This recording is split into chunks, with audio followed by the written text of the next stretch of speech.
Hey Google Developers Live, I'm Zachary Cohn. I work with an organization called Startup Weekend, and I'm here today with Don Dodge, and we're here to give you pitch advice for startups and entrepreneurs. So Don is a developer and startup advocate here at Google, and he's a veteran of 5 different startups, so he's had some experience pitching, and he's going to be here to help us with that today. So Don, are all pitches the same, or are there different types? No, there are different types of pitches. There's the elevator pitch, which is the shortest one. And the elevator pitch is used to get the next meeting with an investor or with a partner. The next pitch is usually about 30 minutes long, and that goes into more of what the product is, how it works, what problem it solves. And then there's an hour-long pitch, which is for investors, where you go deep into the product and all of the details. So I think today we want to talk about the elevator pitch and why that's important. Cool. Well, tell me about the elevator pitch. What makes a good one? An elevator pitch should be 5 minutes or less, and it should cover just a few topics. What you want to do is get their head nodding yes. If you don't see their head nodding yes, stop. Because you're probably not going to get very far, and you need to redo your pitch. So the very first thing that you do in an elevator pitch is explain what is the problem you're solving. And the investor or the partner or the customer needs to identify with that problem. If they're not interested in the problem you're solving, then they're not interested at all in your solution to it. So one big mistake that a lot of entrepreneurs make is in their elevator pitch, they immediately jump into their solution and why it's better.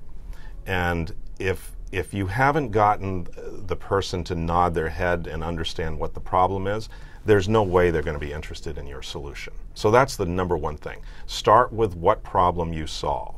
Try to use a real-life example of a real person that you know, or a real-life example of the problem that you're solving. The second thing you do is talk about why is this problem important? Why are you solving this problem?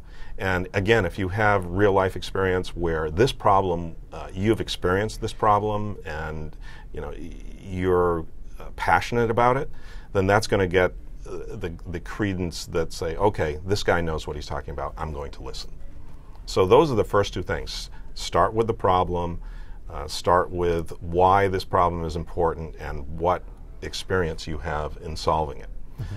If you don't have experience in solving the problem, then they're going to say, well, yeah, interesting problem, but you don't know anything about it. So start with those things.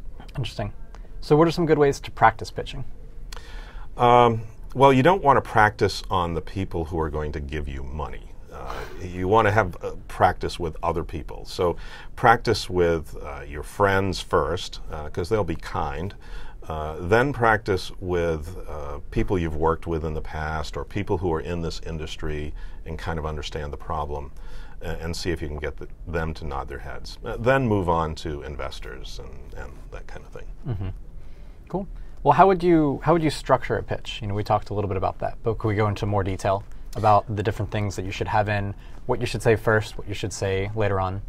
So there are 3 main things in an elevator pitch: the problem that you're solving, your solution, and the team that you have that can solve that problem. Those 3 things. So again, start with the problem you're solving. If they nod their head like, yep, I understand that problem, I've seen that, then move on to your solution. What is your solution? Why is it better than what exists out there today? And then close with the team and why this team is capable of putting together this solution. If you cover those 3 things in a minute to a minute and a half, now you have permission to go deeper. If you don't see them nodding their head at those 3 things, stop and move on to the next one. Great.